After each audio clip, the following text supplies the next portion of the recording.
बताते हैं कि ये दम टूटे पिंडा फूटे हो लेखा दरगाह माही, और उस दरगाह में मार पड़ेगी तेरे यम पकड़ेंगे बाही। यम के दूत तेरी बाजू पकड़ के ले जाएंगे यहां से।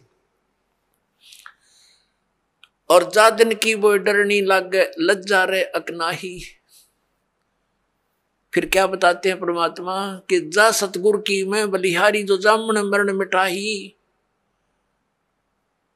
अब गरीबदास साहिब जी कहते हैं कि उस सतगुरु के ऊपर मैं बलिहारी जाऊं जो जन्म और मरण के इस महान कष्ट से छुटकारा दिलवा दे।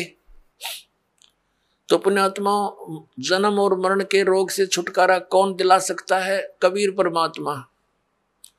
और कबीर परमात्मा का रिप्रेजेंटेटिव यानी उसके द्वारा उसका कृपा पात्र, उसकी भक्ति साधना बनाने वाला बताने वाला संत जो साधना देगा, उस साधना उस भक्ति के कारण वो परम पिता परमात्मा कबीर साहिब आपकी जन्म और मृत्यु का ये नाश कर देगा।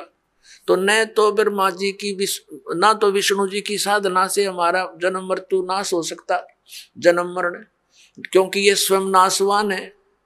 ना शंकर भगवान की भक्ति से, ना दुर्गा की भक्ति से, ना ब्रह्म की भक्ति से।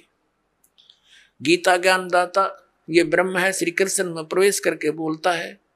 ये खुद कहता है दूसरे अध्याय के 12वें श्लोक में, चौथे अध्याय के 5 और 9 श्लोक में गीता जी में, अध्याय नंबर 10 के श्लोक नंबर 2 में गीता जी। ये गीता ज्ञानदाता कहता अर्जुन तेरे और मेरे बहुत जन्म हो चुके, तू नहीं जानता मैं जानता हूं।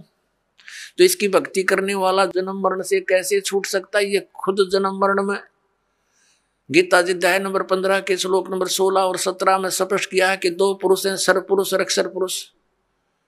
अक्षर पुरुष ये 7 संघ ब्रह्मांड का स्वामी है, और परम अक्षर पुरुष जो 17वें श्लोक में कहा 15वें अध्याय के उत्तम पुरुष है तो अन्य, और 8वें अध्याय के 3रे श्लोक में कहा कि वो परम अक्षर ब्रह्म है, गीता ज्ञानदाता कहता है।